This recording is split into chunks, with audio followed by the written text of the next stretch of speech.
Motivation इस time का सबसे सस्ता चूरन, जिसे जो चाहे जैसे चाहे खुलेआम बेचे जा रहे हैं। और मजे की बात तो यह है कि ऑडियंस भी इसको बड़े आराम से अंदर लिए ले रही है, मोटिवेशन को।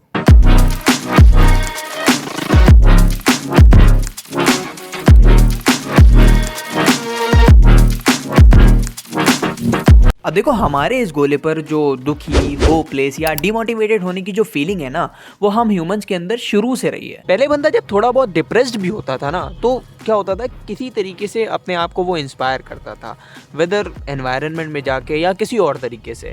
बट आज के टाइम पर जब बंदा डिप्रेस्ड होता है तो सीन कुछ अलग होता है। मंजिल का भूला कर जिया तो क्या जिया, अगर तुझ में दम है तो उसे पाकर दिखा। देखो, सोशल मीडिया पर तुम्हें मोटिवेशन के नाम पर तरह तरह के बवासीर मिल जाएंगे। इसको बनाने वाले ये दावा करते हैं कि उनके इस बवासीर को देखकर लोग मोटिवेटेड होते हैं। फॉर एग्जाम्पल, दोस्तों आप यकीन नहीं करोगे, लेकिन बचपन में मैं बहुत छोटा हुआ करता था। माँ मेरी लेडीज थी और पापा मेरे जेंट्स थे। मेरा बचपन इतने गरीबी में गुजरा कि आप सोच भी नहीं सकते। मेरे पापा कॉलेज लेक्चरर थे और 2008 में उनकी सैलरी सिर्फ 1200 रुपए पर मंथ थी। इतनी कम सैलरी में भी वो हम सबका गुजारा किया करते थे। लेकिन कभी कभी फाइनेंशियल कंडीशन इतनी वीक हो जाती थी कि हमें 2 वक्त की रोटी तक नसीब नहीं होती थी। हम बस डोमिनोज का पिज्जा खा के सो जाया करते थे। माय डियर फ्रेंड्स, मैं आपको बताना चाहूंगा, अगर आप फोकस करें इस माइक पे और आप में कंसंट्रेशन की पावर हो और 15 मिनट सिर्फ इस माइक को ये सोचें कि ये तपता हुआ लोहा है, तपता हुआ, और 15 मिनट के बाद अगर आप इस माइक को छुएंगे आपको छाला हो जाएगा। क्या बात कर रहे हैं?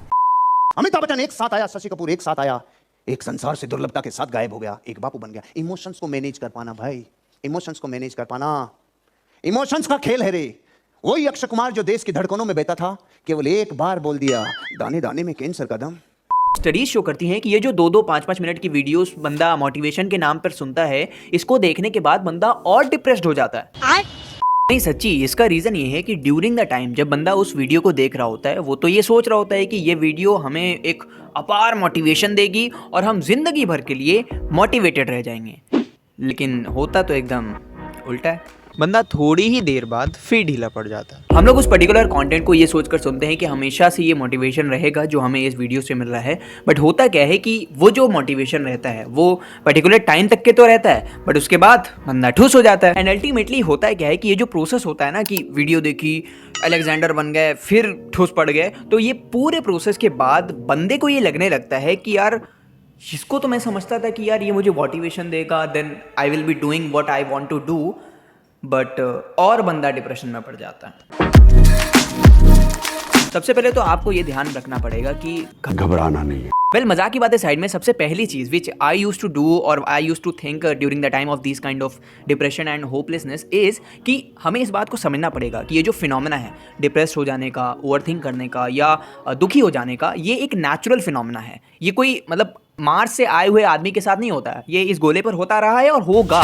इस बात को कंसिडर कर लेने के बाद जो सबसे पहला इफेक्ट पड़ेगा हम लोगों को, वो ये रहेगा कि हम लोग अपने आप को अच्छी तरीके से समझ पाएंगे। दूसरी बात ये कि साइंटिफिकली ये देखा गया है कि ये जो डिप्रेशन और होपलेसनेस और दुखी होने की ये जो फीलिंग और फिनोमेना है ना, ये अक्सर उन्हीं लोगों के साथ होती है जो ज़रूरत से ज़्यादा अक्लमंद होते हैं या उनकी ज़हानत थोड़ी सी ऊँची होती है। तो अगर तुम्हारे साथ भी कुछ ऐसी ही फीलिंग होती है, मुबारक हो, अक्लमंद हो तुम। देखो, वो लोग जिनकी इंटेलिजेंस कॉमन पीपल से थोड़ी सी ज़्यादा होती है ना, उनके साथ मामलात क्या होते हैं कि जब अंदर से उनके खुद थोड़ी सी गुड वाइब्स आ रही होती हैं, काइंड ऑफ गुड फीलिंग्स आ रही होती हैं, उनको हर चीज़ का पॉजिटिव पहलू दिख रहा होता है। बट जब वही वाइब्स या फीलिंग्स थोड़ी सी नेगेटिव और बैड होती हैं, तो बंदे को हर चीज़ का नेगेटिव पहलू दिख रहा होता है। बट नोट, ये अक्सर उन्हीं के साथ होता है जो थोड़े से, आप क्रोनोलॉजी समझ लीजिए। नंबर 3 वो ये कि जब भी मुझे थोड़ा बहुत अंदर से काइंड ऑफ बैड वाइब्स आ रही होती ना, तो मैं क्या करता हूँ, उन इंस्पायरिंग पर्सनालिटीज़ को सुनने की कोशिश करता हूँ जिनको देखकर या जिनके प्रोसेस ऑफ सक्सेस को देखकर मुझे काइंड ऑफ इंस्पायरिंग फील करता है। But note, I said inspiring personalities, not motivational speakers. उसकी वजह यह है कि हम लोग अक्सर देखते हैं कि मोटिवेशनल स्पीकर्स जिनको समाज में कहा जाता है, उन्होंने अपनी ज़िंदगी में तो कुछ उखाड़ा नहीं होता है और चले होते हैं पगडंडी फैलाने नौजवानों को। पहले होता क्या था कि अगर कोई बंदा 10-20 साल अपना खपा कर किसी फील्ड में सक्सेस पाता था, फिर उसके बाद कोई एम्पायर वो खड़ा करता था, तब जाकर लोग उसे एज अ मोटिवेशनल स्पीकर या एज एन इंस्पायरिंग पर्सनालिटी की तरह ट्रीट करते थे। बट आज कहानी एकदम उल्टी है। अगर किसी बंदे को मोटिवेशनल स्पीकर बनना है, the only thing he needs is a cringy background music and his video. लिख दे खून से अपनी कामयाबी की कहानी, और बोल उस किस्मत से कि दम है तो मिटा कर दिखा। खैर, ये जो डिप्रेसिव साइकोसिस या डिमोटिवेशन की बीमारी है, इससे बचने के लिए तुम बहुत सारी चीज़ें कर सकते हो।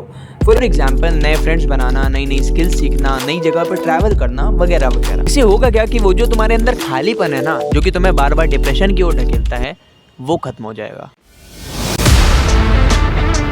Last and most important rescue tip और मतलब क्लियरिंग टिप जो कि मैं अपनी तरफ से बताना चाहूँगा तुम्हें while the time of depression, वो ये है कि देखो, हम सब जानते हैं कि यार this world needs a divine creator और divine power to be a sustainable planet. तो मैं कोशिश करता हूँ कि जब मैं इस तरह के मूड में रहूँ या मतलब मुझे कभी कदार दुख फील हो, तो मैं अप्रोच करूँ क्रिएटर ऑफ द वर्ल्ड के पास। अब तुम लोग ये कहोगे कि यार क्या ये सब बातें मतलब बकवास बातें बता रहे हैं, कहाँ रिलीजन एंड फलाना, बट टू बी ऑनेस्ट अगर मैं अपने बारे में बताऊँ, I feel more attractive and energyful while reading और having some kind of knowledge of religious perspective. And you can also try whenever I feel kind of depressive mood और depressive साइकोसिस phenomena, मैं क्या करता हूँ, मैं कोशिश करता हूँ कुरान रिसिटेशन पढ़ूँ या कोई भी ऐसा रिलीजियस मतलब पर्सपेक्टिव या बंदा पढ़ूं या गेन करूं जिससे मतलब ऑब्टेन करके मुझे ये लगे कि यार